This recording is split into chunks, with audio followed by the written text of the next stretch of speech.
Right, John, and even though President Trump has said that he's in no rush and it is Iran clocks which is ticking out, we're also seeing the approval ratings dip on the domestic front. Now, we understand that President Trump is not negotiating from the front of domestic strength here. Do you really think that is the case here? Because also he had taken hits at the Iranian regime and calling that there are fractures within, but we also saw this chorus of very identical statements come out of Iran. Now, who do you think is the clock actually running out on, and who will blink first? Well, I think that the IRGC is already showing that it's starting to blink. I mean, it's carrying out attacks in the Strait of Hormuz. I mean, you talked in your intro about the speedboats going out and mining the Strait of Hormuz. I mean, the president is saying shoot to kill if American planes or ships see those things. So I think that the president is trying to be patient, but I think that it's going to be a messy fight. And at the end, you could end up seeing Iran degenerate and become like Syria. John, of course, that's also interesting because even initially this was a statement coming from Trump saying that the Navy has been obliterated, the military has been obliterated, the Islamic regime has been obliterated, and he's also come out with the fact that there is no one to actually have talks with. And now we have statements of this elongated, kind of timeline that he's given, that he's in no rush for this. How is that influencing domestic front? I'm going to take that point forward that my colleague just mentioned. With the midterm elections, right, of course, in a few months, how is Trump handling this issue, considering the fact that he wanted to get out of this war as soon as possible, but it seems like it's stretching? How is it being taken on the home front? Well, I think that Americans have been in a war for decades and they're kind of tired. There's war weariness among the American people.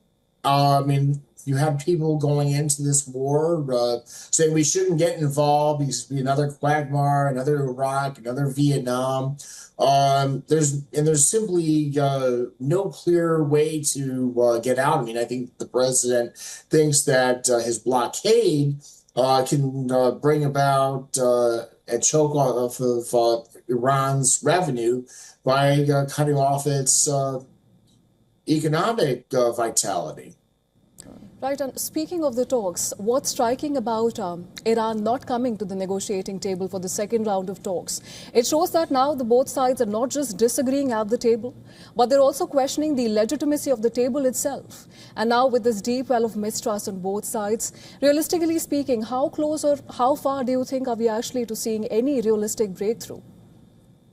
Well, the IRGC is sort of outed itself as the real Islamic Republic. I mean, they're the ones who controlled the regime. I mean, I know that the former Supreme Leader Ali Khamenei had significant influence over the IRGC, but people have been saying for years, get rid of the Ayatollah and you end up with a military dictatorship. That's what you've got now. I mean, Ghalibaf and Pereshkian and Aragachi really have no power. I mean, whatever General Vahidi, who's essentially the de facto leader of Iran, says is what goes.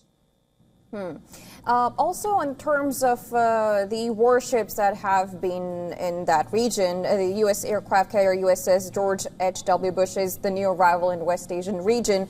And considering the fact that there are two more ships in the region, and do you think that U.S. is prepared for a military escalation, considering the fact that ceasefire is long gone?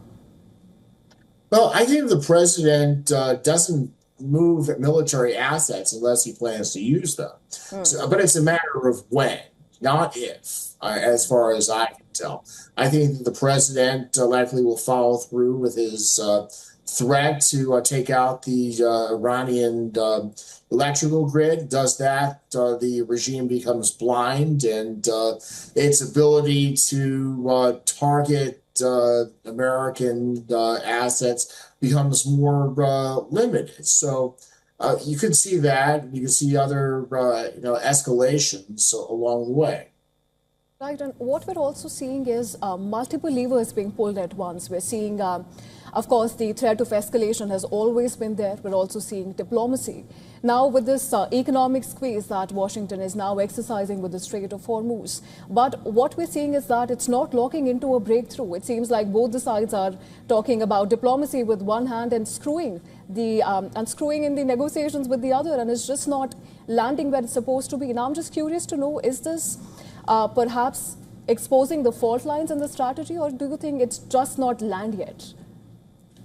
Well, I just think that a lot of this is, when it comes to the so-called peace talks, it's just a lot of political posturing. I mean, it's for people, for the markets that are jittery over the war, for different political. But at the end of the day, it's also buying time for military rearmament. I mean, the United States and Israel, they spent an enormous amount of their military hardware stores in the 3 or 4 weeks of the war, and the same with the Iranians. You're seeing Chinese transport planes flying in with more munitions for the Iranians. So it's kind of like stalling on both sides for the next round of fighting.